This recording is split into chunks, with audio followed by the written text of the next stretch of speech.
Good morning, everyone. Thanks for being here so early in the morning. And yeah, I'm really happy to be here. It's my first time in Estonia as well. And so far, you guys have been really welcoming, and then I had a great time so far. So yeah, as kindly introduced by Chris, my name is Vitor Pellegrino. I come from Brazil. Currently, I'm the engineering manager for some of the core teams in SoundCloud. Basically, what core teams means is the teams that take care of parts of the architecture and the central systems that we have at SoundCloud. But today, I'm going to focus mostly on the continuous delivery team. Basically, it's a team that is guiding us through the continuous delivery journey that we are going on SoundCloud. So a few things I'm going to be talking about here is not exactly how we're doing things, but that's fine. The main goal for this talk is so you understand the whole process, not the final stage. So I hope that makes sense, and hopefully that's going to be valuable for you as well. So, well, first let me make sure this is working. It's working.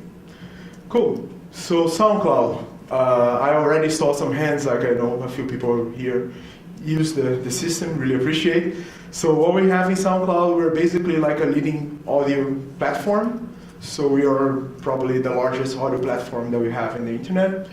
It started out as a way of musicians to share the music and then also contact with their listeners through the platform. And that is pretty much kept up to these days. So this is just a few people that are using our platform, not only for music. You can see, maybe you recognize NASA and This American Life. This guy over here is a pretty good show. So there are also podcasters, there are people sharing their personal stories using SoundCloud. I use SoundCloud to talk to my godson in Brazil as well. It's pretty useful for that as well. So I record some small snippets of sound and send to them. But yeah, as I was saying, we're growing very fast. We started a few years ago, and let's say you have your personal goals to listen to every single thing that is in SoundCloud. Every minute that passes, you're probably going to be very, very much behind. So it's about 11 hours of sound every single minute, and 300 million people every month that visit our platform. But how it all started? Sometime in 2007, everyone was doing back then. Who here is familiar with Rails? Ruby on Rails, ever heard about it? Yeah, it's basically a web framework that uses Ruby. And back in the days, everyone was starting their own startups, and then around 2007, the people that were starting their projects, a lot of them were just starting like this, was a simple console invocation. That thing basically creates for you a basic bare bones Rails application. So that's pretty much how we started. Sometime in 2007, we created the first application. It has been growing ever since. I know from your experience over here, maybe you're more used to larger enterprises or not, but basically this is how it started. And in 2011, this is just a screenshot of what we had back then. So that application, the original application, that two Swedish guys, they started in a Berlin cafe. So it has grown to become SoundCloud. And this application was getting a lot of new requirements, and you can see from this screen, it has a bunch of features over there. And what happened? Pretty much what happens to any kind of software, when you're adding more and more things, maybe the quality of your code bases is not exactly the same as you thought it would be. And this particular application that had everything the SoundCloud was producing. So yeah, this is just a screenshot from a while ago. This is our summer party. As you can see, not only SoundCloud has been going through massive growth, my hair also went through massive growth as well. So this photo is not exactly up to date, but it gives us a little bit of idea about what happened to that original application, and also the company behind it. Who here is familiar with the Conway's law? It basically says the designs that your organization produces, the systems that it produces, it also it tends to be like a copy. It tends to be influenced by the structure of the organization that produces that. And this is a very important thing, because when you imagine like that old application that we had, and we now, well, at that time we had like 250-ish people in the company, everyone working in the same code base, it started to become a bottleneck for us. So we couldn't get the features out of the door as quickly as would like to. For us that we are a startup, it's very important, like agility is a very fundamentally part of what we do. So we used to call the original application mothership. So, because not only is big, it's slow, and especially because it's so hard to get inside and outside of it in one piece. So that's what we're calling mothership. And we decided around 2011 as well, we decided like, well, enough is enough. We have to break that big monolithic application into more smaller pieces. As an example, for instance, imagine that you have, each one of those boxes is a part of the application. Before, everything used to be like this, right? A single application. And now we have more distinct pieces for each one of those components. So you can see, for instance, imagine like this is the desktop application. It's a component in itself. You have then the mobile clients, you have stats, just represented by these icons. That's the main important thing here is just to understand what we try to do to compensate for the big application that we had back then. And some people have been talking about this, like about microservices. There is a famous post about that they are not a free lunch. So a lot of people, they are saying like, well, if you go microservices, everything is going to be fine. Not exactly. To us, it helped a lot, but it's definitely not a free lunch. It's not going to solve all your problems right when you start to adopt it. There are a lot of things that you have to do. So we'd just like to point to some examples. So this is a screenshot that I taken a while ago, but probably it's about the same situation now. The important thing is over here, maybe you cannot see, but it says 19 warm requests. 19 warm requests to render this page. Before, it used to be a single request, like you do a request to your server, the server processes all the response and then spills that response back to the client. Now the client, they had to do like 91 requests to form a page. 91 requests where your client is waiting on the other line, all the network involved in that. So in order to do this kind of transformation, you have to keep those things in mind, right? And the microservers, like this is also a very interesting blog post from Martin Fowler. It's like you have to have some prerequisites. You have to have some things in place before you start to think about microservices. So it's a very good post. I highly recommend, like whoever didn't see this one before and interested about the problem, take a look. I'll probably add this to the notes as well. But like the too long didn't read version, you have to make sure you have rapid provisioning, basic monitoring, rapid application deployment. What this means, like rapid provisioning. Let's say you have now a new microservice that it's talking to, I don't know, 3 different ones. And those things are not very unusual, like when you have a different system that starts overnight, no one knew about it, and sometimes you just have to make sure that you have more capacity to handle the extra load that you're putting into your infrastructure. So you have to make sure that you can provision those machines really fast. Basic monitoring as well is very, very important, especially like when you have a big monolithic application and something is not performing well, guess what's the problem? It's the monolith. But when you have like 200 services, it's very hard to know where the problem actually is. So make sure you have monitoring in place. And also rapid application deployment. So which means I want to deploy something, I have to do this really fast. In case something breaks, I have to be able to redeploy the application. And yeah, that's basically something that we worked very hard to make sure that this was already in place before we started. So yeah, we also talked a little bit about like the whole dealing with the monolith. Like there is a link over here. Also, I'm going to add that to the notes. But yeah, we have a series, I believe like 3 posts about talking a little bit more about what we've done. But yeah, so we had some problems with that. Basically, things are being covered over here, but we also, when we decided to break into microservices, like there was a natural tendency about like the dev and the ops side. And our developers, they're on call, basically. They can do deployments whenever they want. They can, when the things break, they are definitely going to be waking up in the middle of the night. So it's not that you do something and then you throw over the wall and then it works on my machine, so now it's operations problem. No, actually, this is something that was there even before I joined the company.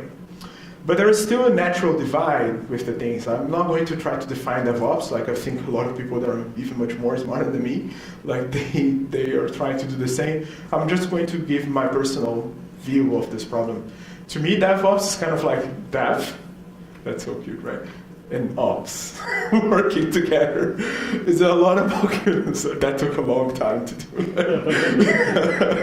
That's the most challenging part of the presentation.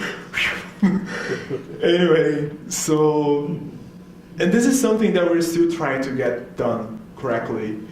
So, because we trust a lot our developers, but I mean, we also have to acknowledge that some people, they may come from different backgrounds. So, in the development side, we also have to, people have to understand all the things that the operations is concerned. In the operational side, you also have to understand all the problems that the development teams are going through. So this is something that we're still working on, but it's a problem that we had back then. Even though the teams were very free, they had a lot of freedom to do whatever they wanted. However, there was still a little bit of like cultural clashes. Okay, so we saw the current situation and then we started to ask ourselves, just as an exercise of thought, how long would it take to deliver one line change in a project? And this question was basically something that we took very seriously, and then we decided to map like how the value gets delivered. So for instance, like you have a business analyst or you have a product owner, you have someone that had an idea, right? Let's say SoundCloud now has to be green instead of orange. Okay, fine, whoever has his idea, how long would it take to deliver that? Imagine it's only a single line of code. So as an example, I've broken down into like 4 different tasks, like idea, that after idea there's a development, the review, and the deployment. And who here is familiar with value stream mapping? Okay, so I'll try to explain into loosely details, but it's basically like the idea of trying to understand how the value gets added to a project or product or whatever you do, really, is understanding each one of the tasks that make part of whatever you're trying to do. And the mapping of this also helps to visualize how the work gets done. So there's an example over here. Imagine the hypothetical situation of the one-line change. You have the 4 different tasks that I talked about. So you have the idea, the development, the review, and the deployment. And this graph here pretty much like means the value added over time and the elapsed time. So whenever we are doing an activity that adds value, like I'm just considering that everything adds the same amount of value, and whenever you're doing a certain activity, there is always value coming in, which is a simplification, but it helps to make the point. And also pretty much like it's very useful even if you understand like this. So assuming that whenever someone is working on an idea, this is a value that gets added. So you can see over here, right? So we're spending one day having that idea, defining that idea, I don't know, talking to people, making some market research or something like that. And then we have to wait for the development team to be ready to do your request. So imagine they're busy doing other projects. So maybe they're busy, I don't know, for whatever reason they cannot be available when you need it. So you stay like 2 weeks waiting for them to be ready. And then here comes the development teams, they say like, wow, that's very easy, it's one-line change, right? Amazing, we're so agile. And they do that in 10 minutes, amazing, great work. And they commit, they do all the tests, everything works. But then they submit to the review process. So for whatever reason, your company, you have a very extensive review process. So people are now reviewing your application, your code submission. They are going through a manual review process, or there is like, I don't know, someone that has to approve that change. Again, like I'm also simplifying here. Of course, there's value added in the review phase. I'm not saying there is none, but just to make imagine that this is wait time for someone to pick it up and then provide the value. And then deployment. Again, we're very, very agile. Like our deployment takes 5 minutes. Boom, done. Great work, right? Not quite. Not quite. I mean, even though like what I could say of taking a look in this graph is like the development and the deployment phase, they look like they were really, really optimized. So there are a lot of local optimizations here. But when you're thinking about this work, it's also very important to think about optimizing globally, optimize the whole value stream, right? So far, so good? Cool. Yeah, this is basically what I've done. Like, this is just a more contrived example of what we did, actually. And then we start to say, like, how can we optimize these wait times, right? We had wait times like that all over our product. We had wait times like that when we were waiting for reviews, like I said, when we were trying to deploy, when we were trying to provision machines, when we were trying to pretty much do anything that would involve cross-team communication. And that's still a problem for us. And we decided to like, okay, cool. So there are things that we can use, and which is technology. We can use technology to automate some parts of this project. And here comes a kind of personal story. It's kind of like, I don't know if I'm going to be able to transmit that pretty well. But this is me in Brazil. A long time ago, I was probably around 14 years old.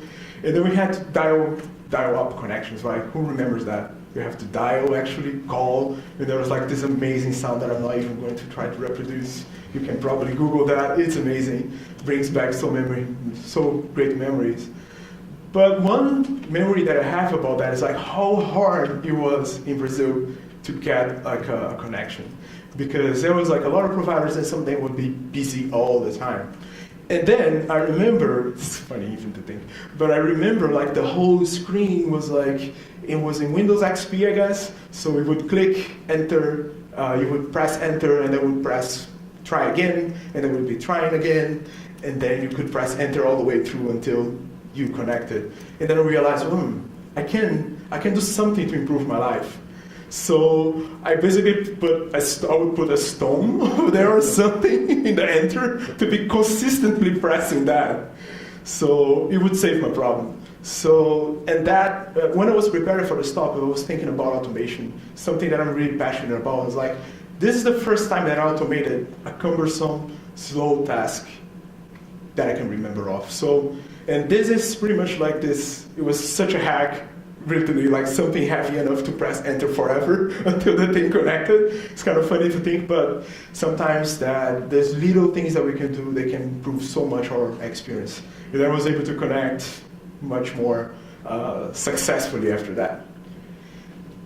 And yeah, and this is basically the whole idea with continuous delivery. It's like, it doesn't mean deploy all the time, it doesn't mean being reckless. It means understanding your value chain, how you get to get something, an idea, out of the door, delighting our users, right?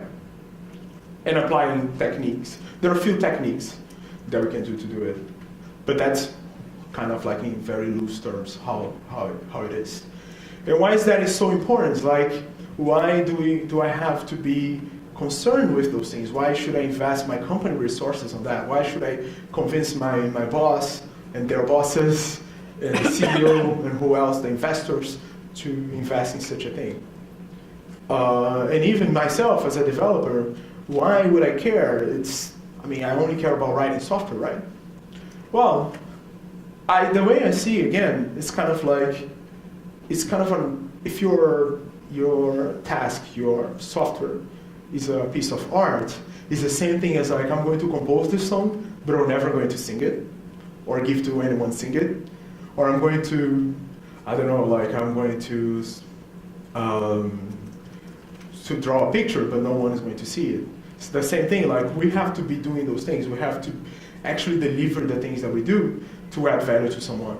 So it's kind of these artists. Like the great thing about being an artist, or in this case, like to be performing, like it's the impact that this person can do to the people that are watching the show.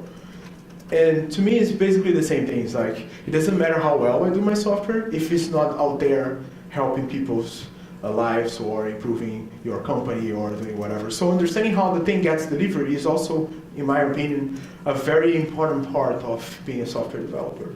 And extending that is also a very important task to a development team. It's something that every one of us, in my opinion, should be doing. And since I started my career, there was always this thing about like speed versus quality, pick one. And again, I'm not trying to say that you can simply, do this and everything's going to be fine. But one thing that we realized that a lot of things that we can do, if you have repeatable, automated process, like they can help you to achieve both. So, and there's this concept about, okay, fine. We understand our tasks, we understand how to automate that. By doing the same things and then by applying technology on that, you can drastically improve your speed, the rate that you can get those changes out of the door, and not compromising the quality because your process is repeatable, right? So you're not doing deployments manually, like you're not sending email to someone to figure it out. You can see the whole thing. And this is just an example about like a continuous delivery pipeline. So you have a first stage, which is compile packaging. In that stage, there are few tests that could be part of it, but imagine that you can compile your project. You generate like a binary, or you generate a jar, or you generate whatever you wanted to deploy it. And at that stage, you're doing some initial testing, unit testing. You're verifying that your software, or whatever your changes, they work in isolation. And also the testing. And now you're thinking about like, wow, how this change works among the other services in another parts of my organization, so in other projects of my organization. So here you're testing those changes in an integrated fashion. And the deployment mechanism, basically, which means I got the changes, I got the same artifact, and I can put that in production or whatever I want to do, and I can then distribute that to my, I don't know, if that's in a server, you install this in the server. If that's in a POS, you install in a POS. It doesn't matter. This is basically illustrating how you can automate those things.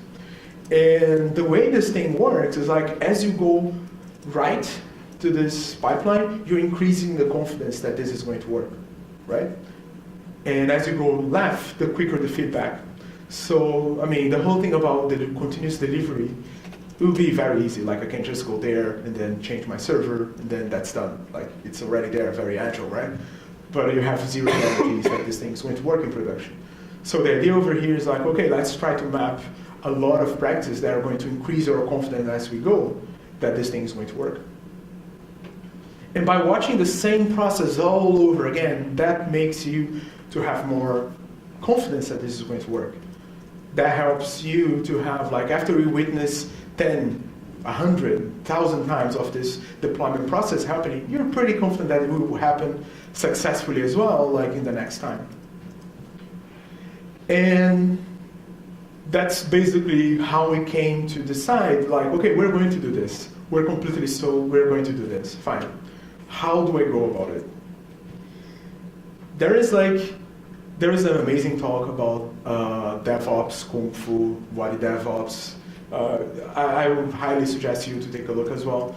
But there's this whole idea that DevOps is a lot about like, it's not as important to define what is and what is not. It's important to understand that there are few things, sorry, I take that back.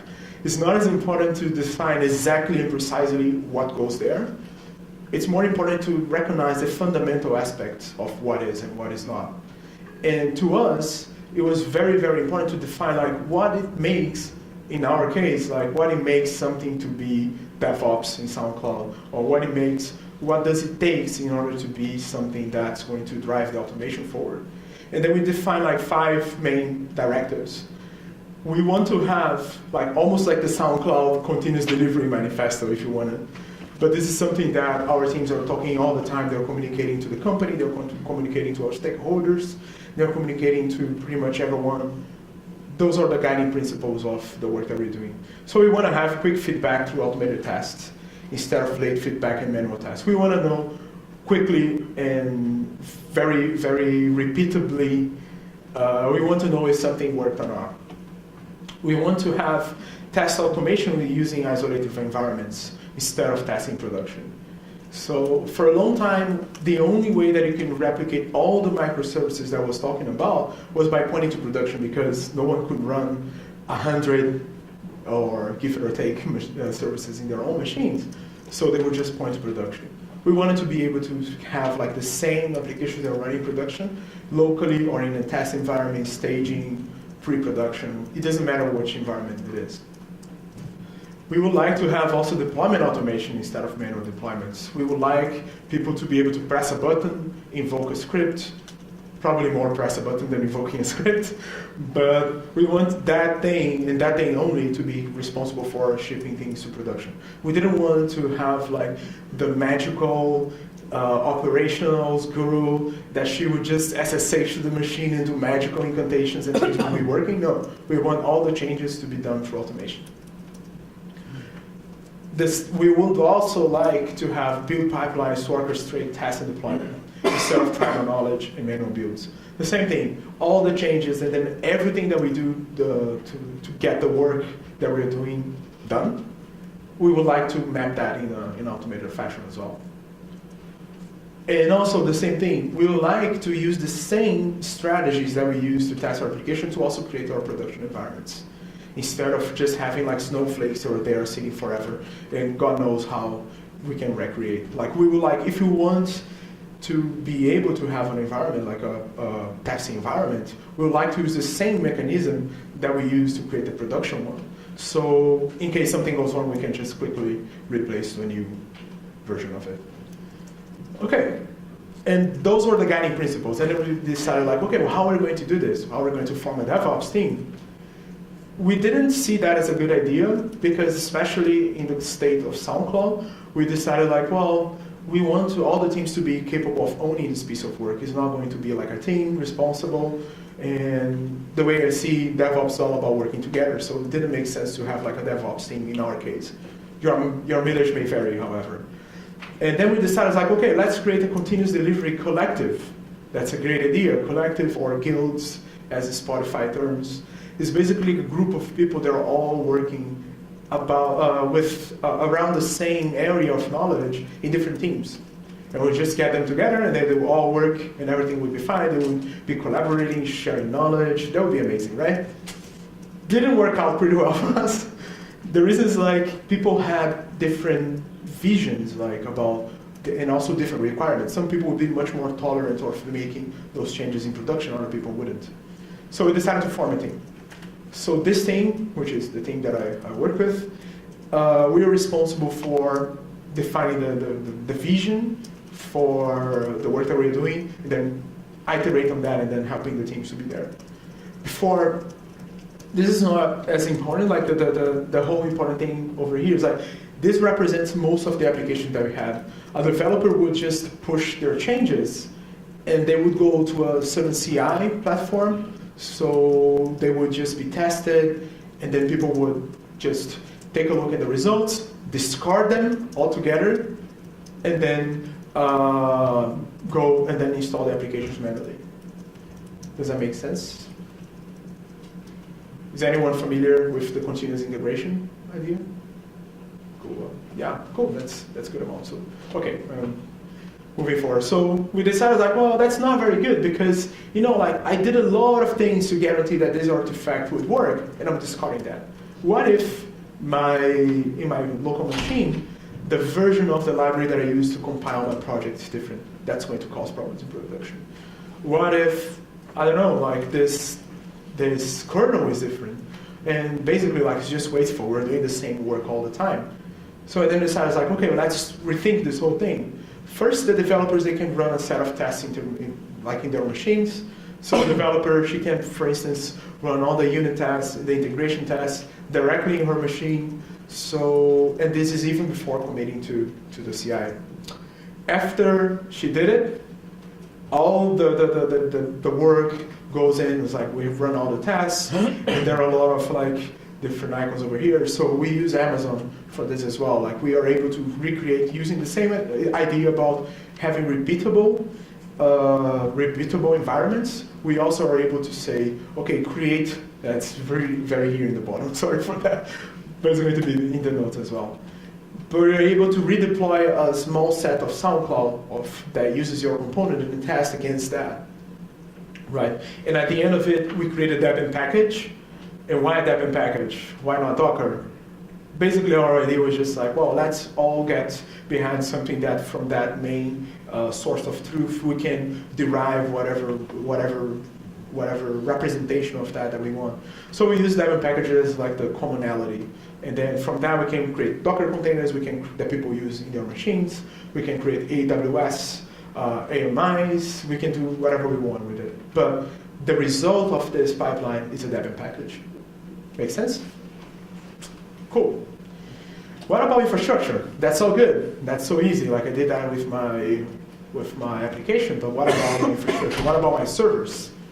We understand this is like it should be basically exercised as a part of the pipeline as well. So if my application, for instance, depends on being installed in a MySQL server, it also should be defined like how this application is using the MySQL server within the scope of that application. Make sense? So, for instance, like if my application needs 5 different machines in order to be run, I don't want to have like a separate process that just makes sure to have the 5 machines. I want my application to be able to describe, I need 5 machines in order to be run. And then as part of the deployment process, I want the same automation that I use to build my application to provision the 5 machines, install my application there, and then things should just work. Does that make sense? Cool. You're very quiet. I never know if. But anyway, I'll take that as a yes. And it should be driven by a pipeline too. Like it's also for a long time we've been struggling with this. And again, as I was saying, this is work in progress. But like it was very common to have applications being very diligent about doing their changes, but whenever it was coming to the infrastructure, we just would abandon the good practice. And then we started to come back and then basically also apply a pipeline to drive the changes in the infrastructure as well. So here's an example of it, if quick key works. Yeah. Cool. And this is just like a screenshot that I took the other day and represents the same thing that I was talking about. The package compilation, the testing, publishing to release, and the deployment. This is actual, it is the pipeline that we use to do any changes in our APT server. Like it's basically like the repository for all the Debian package that we generate. So let's say I want to change something. I change my infrastructure as a code piece. We use Chef or Ansible, doesn't matter. Like in our case, I believe this is not using Chef. I believe it's just a bunch of shell scripts. But the important thing is like whenever I want to change that, all my changes are going to be tested, they're going to be integrated, and then at the end of it, I can redeploy my APT server confidently that things are not going to break. And any applications in SoundCloud probably will look somehow along the same lines in the future. Like right now, we have like a handful. But yeah, we know it's going to work. And cool, this is all good. This is all great stories about the future and everything, but how are we going to get there? And then, the way we understand our team, we have to be the bridges, right? We have the past, we have our legacy applications, and we have the future. We know the future is bright, we know everything's going to work, no problems are going to ever exist in this new thing. We're going to all be happy and everything, and then the company is going to be really profitable. Cool. Cool story, bro, but what about getting there, right? So this is the work of our team. And then we also, internally, we decided to create like some main directives, right? We would compromise on implementation, but never on the vision.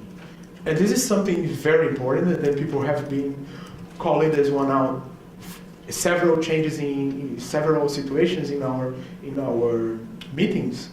Because it's very easy when you want to get there fast, it's very easy to say like, let's iterate, but sometimes some steps are not directly aligned to where we want to go. So And then we would always say like, okay, fine, we can do a very basic shell script over here to solve our immediate problem, as long as this thing is still connected to the whole vision. What are the impacts of the work that I'm doing right now versus where we want to go? And we also iterated a lot, and this is very important. Like, it's also because it's massively changing. It's going to change the way that we're doing things in SoundCloud. It was very hard to get like a first taste of the results. So the first thing that we've done was basically do this whole process by hand. So someone in my team, like, they would just literally like get all the applications of SoundCloud, every single one of them, create Docker containers for that, create Debian packages, manually publish to the repos. And then from that, when we saw things working, it was like, cool, it's going to work. We just have now to add some technology. The problem is like, if we were to go back all the way to the value stream thing, our value stream was so inefficient. Like the development phase was taking weeks instead of days. And then we tried to fix that by creating tools. Not to, I don't know, like, we didn't go out in the market saying like, I need a DevOps tool or something like that. In our case, we decided to like, okay, what's going to solve the problem that I have at hand right now? And this is the fundamental change of perspective. Like we, for a long time, were attempted to do like the incremental changes. Like, I know the Mona Lisa. I know how it looks like. I'm just going to do the first part, and then the other part, and then I have over here in the tree, looks more Mona Lisa-ish. And then there's only a little bit piece missing in the fourth, and then in the fifth, then in the five step, I'm done. And an iterative way of doing that is like, well, I have this idea, I'm not sure if that's going to work or not. It's just kind of a girl sitting in a, I don't know, like in this nice area. It's like, okay, cool. And then we can quickly draw something together to see, are we getting there? And then we'll use this to talk to our product owners and then the business analysis. Like, are we getting closer? Cool, but I don't like, I was looking for a smile kind of a thing. Cool. I also didn't like the hands. And then we're repeatedly doing this thing, and then by every single iteration, we're increasing the quality of the product that we have. And this is the same in an analogous way. Like, this is exactly how we've done all the tools that we have. And then we started by doing the simplest thing that may work. In our case, was to do every single thing manually in the beginning and understanding what the bottlenecks were. After we knew all the bottlenecks, we created our first packaging tool.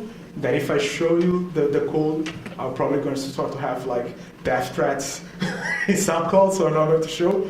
But it's basically at the beginning it was like a templated bash script that would just say name of the project, that would replace something with another shell script. And that worked for us for a long time. And this is basically like what we use to drive SoundCloud towards this change. Again, when you do that in your organization, it can be a little bit different, but in our case, was a bunch of techniques to reduce the cost of integration and then to optimize the value stream, such as continuous integration. Continuous integration, I think I already talked a little bit about that, is the whole set of practice that we can do to always be integrating against the latest changes. So all the time, we should be integrating and then making sure that all the software that we're creating works in a more complex environment. Also, trunk-based development. We really wanted our developers to be able to directly work in master, because that also we understood that this helps to drive down the cost of integration in the long run. Which may sound a little bit radical, but the whole idea with that is like, it doesn't matter what we do, if everything is being tested and everything is going to be validated or using the pipeline, and then we can deploy anytime we want, we might as well just cut down a little bit of like the whole delayed integration steps in order to optimize how we get there. Does that make sense? Kind of. Okay. And yeah, I think maybe that's going to help to clarify. So integration testing, that's mostly around like, I'm doing a change locally, so I want to make sure that my changes are working for that component, right? But I also have to make sure that my changes are going to work within all SoundCloud as a whole. So if I have like a search system and I change the way that I'm representing the responses, that may break, I don't know, like the front-end team, or that may break my Android application. So I have to make sure that I'm testing that all the time. And by going back to the trunk-based development, if I have ways of, at every change that I've done, and I have ways to make sure that I didn't break anything, that gives me so much more confidence that I can still move fast without breaking the clients. And if I need more, basically if I need more confidence that this thing's not going to break, I just add more tests. And also, another thing that we use to drive SoundCloud to this change is the tools. So we created like a handful of tools right now. So they're not open source, but you can have an idea. So this is A9T, which is a very clever name to say environment. But anyway, this is just something that a developer in SoundCloud can say, I want to do a staging environment, right? So I say, I don't know what I want to show people about the changes that I've done. So I can say vitor.soundcloud.com, and I have a copy of my production, or parts of it. I can have a copy of my infrastructure as a whole, all the projects deployed in that new environment. And we use that a lot for testing, we use a lot for showcasing. Still getting there, but it's already being useful for us. We have run, or crun, which basically runs a command in a container. This is like 100 lines of Go code, but basically that helps us in order to make sure that whatever you're doing locally is going to work all over the place, as long as you have Docker installed. So basically what this thing does is like, I want to run my tests, and instead of running that and depending on something to be installed on the developer machine, I can run that inside a container. And that's pretty much all it does. And we also have the artifact manager, which is just make sure to do like once you create an artifact, you can publish this artifact to another place where people can take a look in the artifacts that are created. He also knows how to pick an application, and from that application to create an artifact that can be published. So I'm talking about the Docker images, I'm talking about the main Debian package that I talked about before. And that's pretty much what it does. The reason why I'm listing those tools is just to have an idea about how little is the support that you have to have. And this is pretty much everything that we have, and that has helped us to go a long way. Yeah, so I'm going a little bit fast because I'm a little bit mindful of time. But anyway, just as a closing notes, the thing that I would like you guys to walk away with, it's basically like, the most important thing is understand your workflow. Like, I'm just listing a lot of tools and techniques that we use, and they're very particular to SoundCloud, but how we got there, this thing can be externalized. This is something that you can also bring to your organization. Start small, like start with like, what could improve your life right there? If your problem is to connect to the internet in a Windows XP machine, maybe just putting a stone in an enter would help. It helped me in the past. That was my workflow. That was the problem that I had. In your situation, maybe just making sure that you can quickly automate the tasks that you do, that can go a long way. And when you're leading this kind of work to your companies, also be ready to show people the way. Like, this is something that we were domain experts, but other people, they weren't. And that's fine, that's fine. Our job as people leading this kind of work is to also show people the way. It's like, look, it's possible, this is how we're doing, and go there, pair with people, show how we've done things, understand how they work, help them to map their workflows, and this kind of things. And most important, like, it's a long and exciting journey. This is something we are definitely there for the next few years. It's not something that's going to be done tomorrow. We've been doing that for, give it or take, 8 months-ish.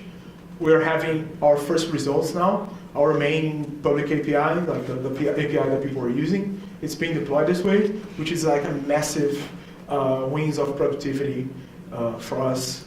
I have people coming over telling to me, it's like, oh, how excited they were because now they were able to deliver things much more fast and much, and they had so much more confidence that things would work.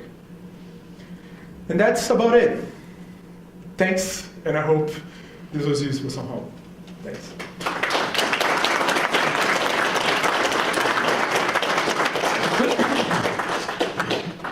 Great. Are there any questions to Vitor at the moment? Vitor, we are in Estonia. People are very friendly, very open-minded, and they like to talk to you, but during coffee break. Okay, more than happy to. Usually, but Yeah. Am I right, more or less? Okay. Go ahead, Jan. Wait 1 second, I'll give you the mic. You have been talking about an repo and container. I would like to understand how you organize. So why do you put your container in an apt package, or you just put the description in there and build it on a machine, or how does it supposed to work? Mm-hmm. No, that's a good question. Basically, what we do is we generate a Debian package, and from that we create another container. So the container definition is just like a bare bones Debian image that just installs the Debian package that we've done before. So those goes to different repos. Maybe that wasn't very clear, but at the end of the day, like this is the Debian package is the most important part. The Docker image is just something that helps people to test, and we store that in a separate repo, but it gets created after the Debian package is created.